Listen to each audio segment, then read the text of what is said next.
Hi everyone, it's Dr. Ramani, and welcome back to this YouTube channel on narcissism and narcissistic relationships and how to cope with them.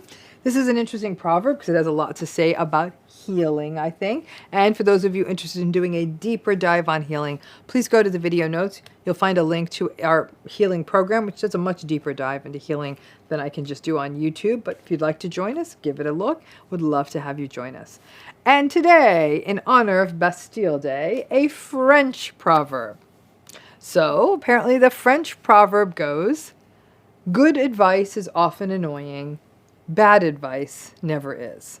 And I thought, wow, this is a great one. And you know I love proverbs and kind of found this treasure trove of sort of global proverbs, which has been really interesting. I love this proverb for survivors of narcissistic abuse.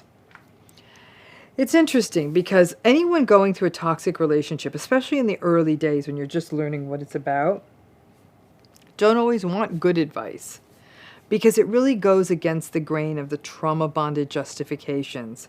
The bad advice is often enabling and based on fairy tale fantasy. So, what does good advice for survivors of narcissistic abuse look like? It's things like radical acceptance. It's not going to get better, so make your decisions accordingly. Keep your expectations realistic. It's not your fault. Don't engage. Those are the classics, right? So you might be wondering, okay then, Dr. Ramani, what is bad advice for a narcissistic relationship? Things like, just give it a chance. Let a little time pass and it'll get better. Maybe you should try working on communication. Have a date night.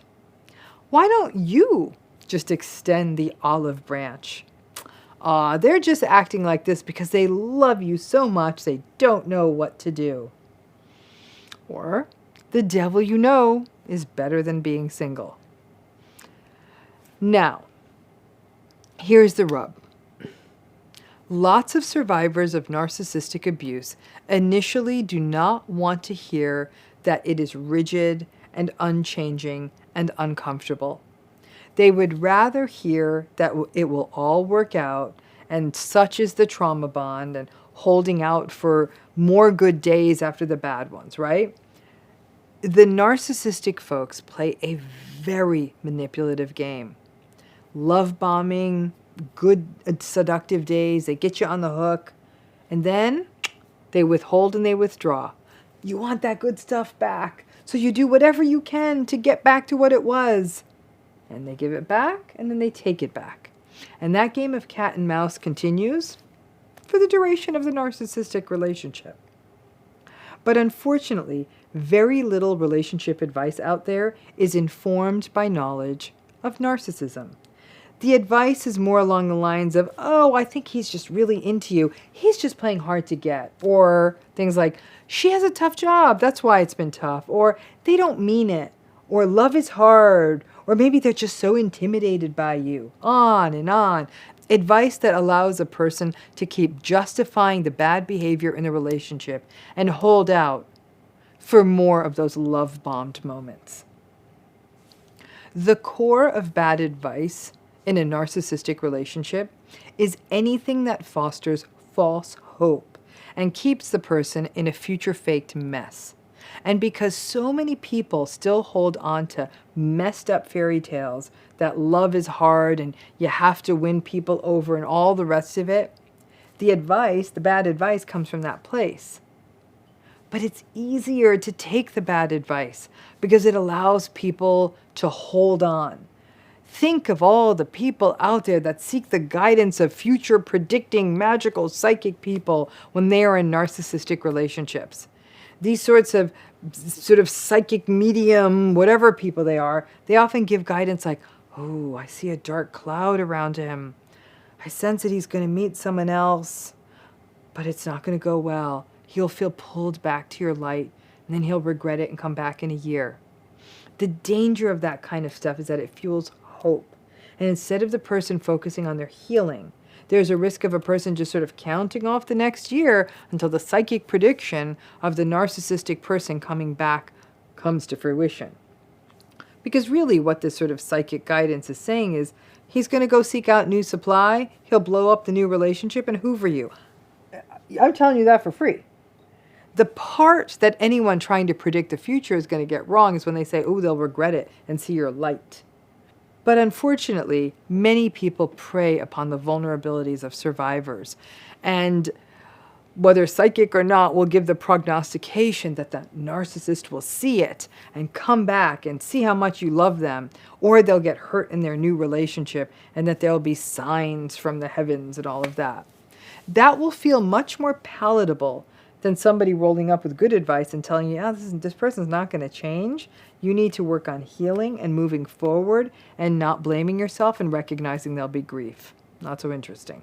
So bad advice, which is often advice that is designed around maintaining the status quo, sort of the simpler path forward, and often steeped in denial, is in fact easier to follow.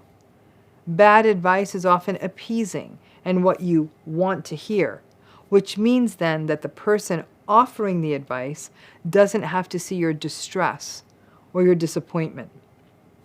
It's more validating to give advice that cheers a person up than advice that challenges them. And in the world of narcissism and narcissistic abuse, the wise advice does challenge people. And I recognize that that's not very pleasant. Many, many times people can't give good advice because they don't understand narcissism. It goes against all we want to believe, or what many people want to believe, about people being able to change or grow or have empathy, or that people who claim to love us always have our best interests at heart. It is really soul-crushing to believe otherwise.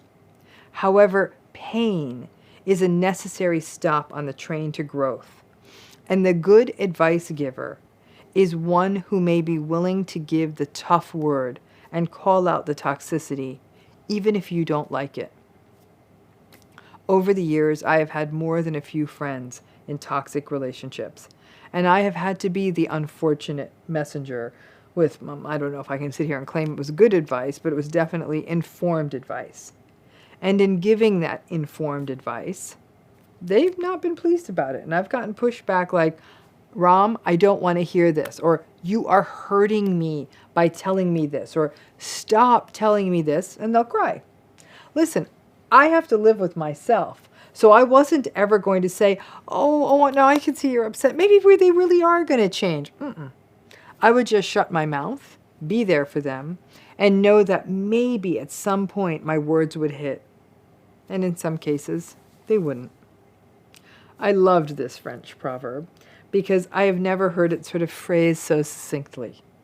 Good advice really is annoying, while bad advice often just enables and allows justification to sustain.